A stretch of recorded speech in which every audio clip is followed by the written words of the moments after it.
La autonomía del arte está garantizada por la institución del arte, la cual no puede ser revocada por la estética de lo performativo, que trata de elaborar una conexión entre arte y vida, estableciendo que la sociedad puede ser intercedida a través del arte y así modificada en sus conceptos ideológicos. Es por esto que varios artistas han tratado de establecer una supresión de la escisión que se da en la estética de lo performativo, instaurando temáticas que representen una crítica a diferentes apartados ideológicos de arte y cultura relacionados con la sociedad, religión, política, entre otros. Esta metodología en el campo artístico se ha establecido como el rebasamiento de fronteras, establecido específicamente por la cultura occidental a finales del siglo XVIII, ejerciendo una dicotomía entre arte y no arte, separando así los aspectos a considerar dentro de una expresión artística y los que se encuentran apartados en la realidad. Es importante mencionar que el rebasamiento de fronteras no pertenece exclusivamente a la estética de lo performativo, teniendo que ver únicamente con expresiones teatrales y escénicas, debido a que esta ruptura de la dicotomía se ve presente en exposiciones donde la obra es exclusivamente el arte que se presenta.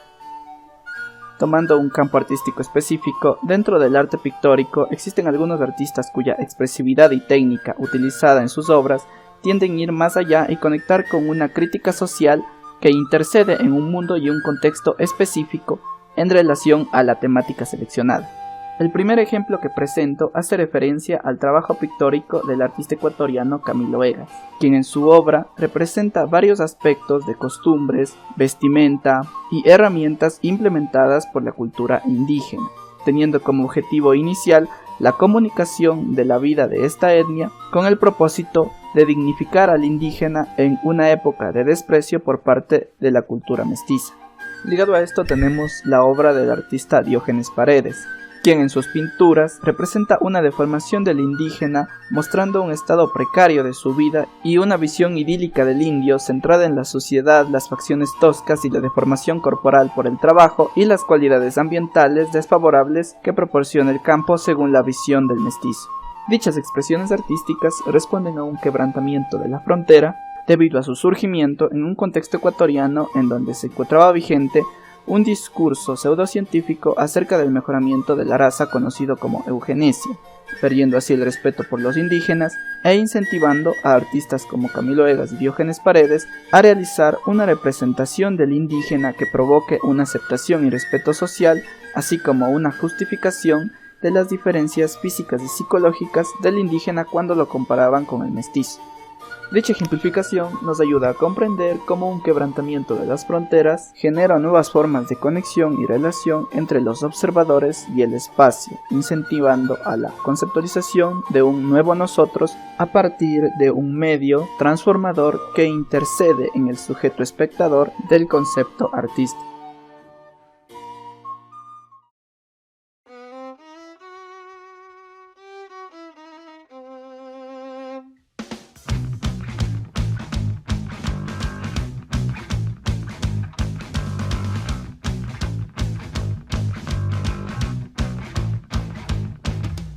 En este momento es donde hablamos de la estética de lo performativo. Pero para comenzar, ¿qué es la estética de lo performativo? Para poder responder de mejor manera a esto y el por qué tiene una pequeña rencilla con la institución del arte, primero debemos comprender lo que es el performance por sí solo. Según la RAE, es una actividad artística que tiene como principio básico la improvisación y el contacto directo con el espectador. Esto último siendo común en varias otras ramas artísticas. Como un pequeño dato curioso, los primeros performances se llevaron a cabo en el Cabaret Voltaire en 1916, Suiza. ¡Al fin! Algo que no empezaron los griegos. En base a esto, podemos ver que al ser una disciplina artística cuya principal característica es la improvisación, carece de las reglas que la institución pone al arte para considerarlo como tal. ¿Es entonces esto la estética de lo performativo? ¡Sí! Es expresarse sin temor a que una regla dicte que lo que hiciste está mal. Poder usar técnicas sin que te digan que en tu obra esas no iban. En fin, una disciplina que busca el rebasar las fronteras impuestas previamente. Fronteras que no habían sido alteradas absolutamente por nadie desde el siglo XVIII, lo que es sorprendente, ya que fue un siglo donde se dieron grandes cambios en la sociedad. Las fronteras que estaban establecidas hacían más daño de lo que ayudaban, ya que separaban el arte por contexto social, económico, por años y hasta orígenes del artista, o sea, ya saben, de dónde nació. Lo que causaba que grandes obras terminaran siendo ignoradas y por ende terminaran desapareciendo. Quién sabe cuántas obras terminaron en el pasado y que ya no las conocimos hoy en día. Para nadie es una sorpresa el hecho de que solamente era visto como arte y por lo tanto conservado como tal, al que nacía únicamente en el viejo continente. Y esto último exagerándolo, porque el canon del arte era dictado por Europa en general, por lo que las obras que no eran de buen gusto para ellos terminaban destruidas, a la vez que desaparecían casi por completo a la cultura creadora.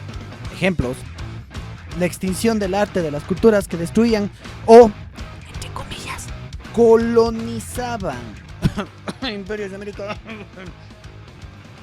El objetivo de lograr que estas fronteras se extingan es dejar paso al asentamiento del umbral, que según la RAE tiene como significado ser el principal o primer paso, o a su vez entrada hacia cualquier lugar o de cualquier cosa, el cual busca, o mejor dicho, el cual tiene como objetivo ya no separar, no romper, lograr una unión, que el artista no tenga que escoger solo una herramienta, estilo o técnica para llevar a cabo su obra, que no tenga que sujetarse a reglas dictadas siglos atrás para que sus creaciones sean consideradas como arte, más bien que sus obras sean determinadas por aquellos que las disfruten y que sea el cómo los hace sentir su verdadero propósito, a la vez que el mensaje que manejan.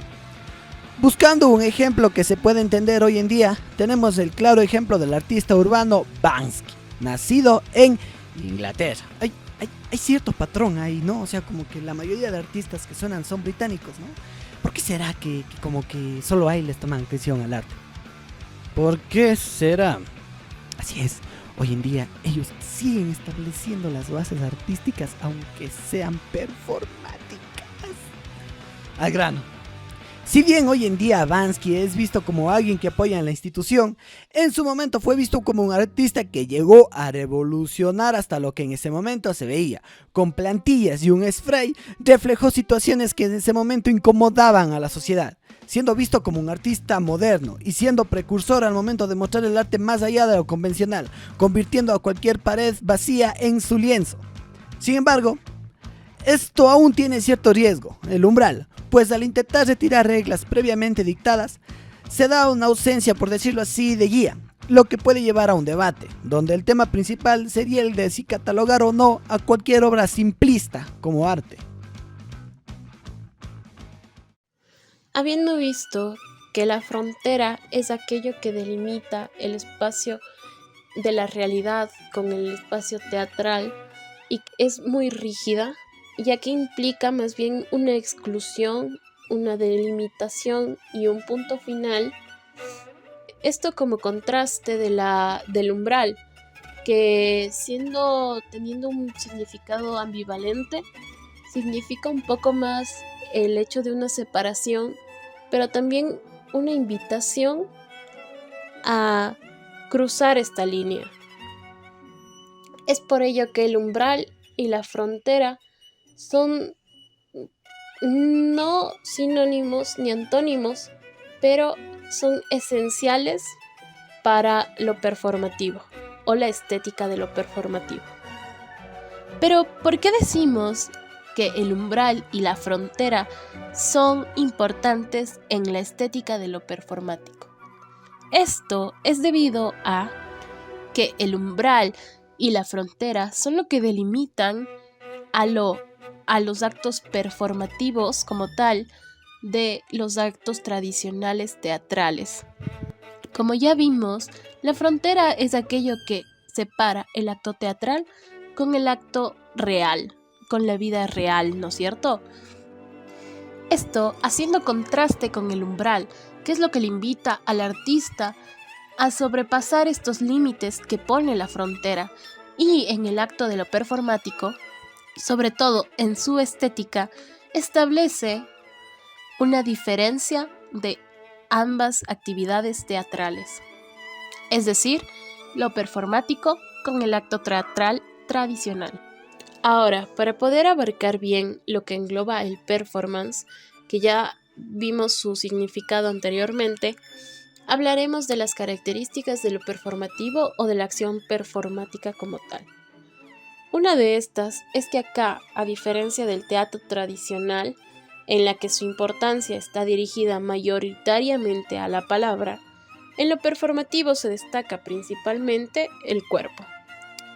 El cuerpo, en lo performativo, es el aspecto central del performance.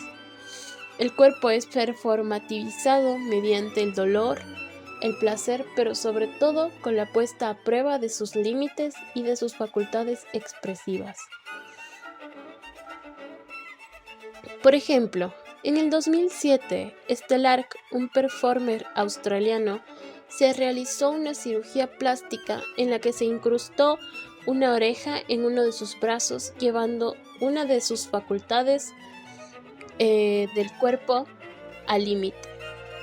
O, por ejemplo, otra puesta en escena performática es de Mariana Abramovic, se llama Ritmo Cero, en la que ella, como personaje principal, estaba ahí, quieta, y había una mesa en donde habían diferentes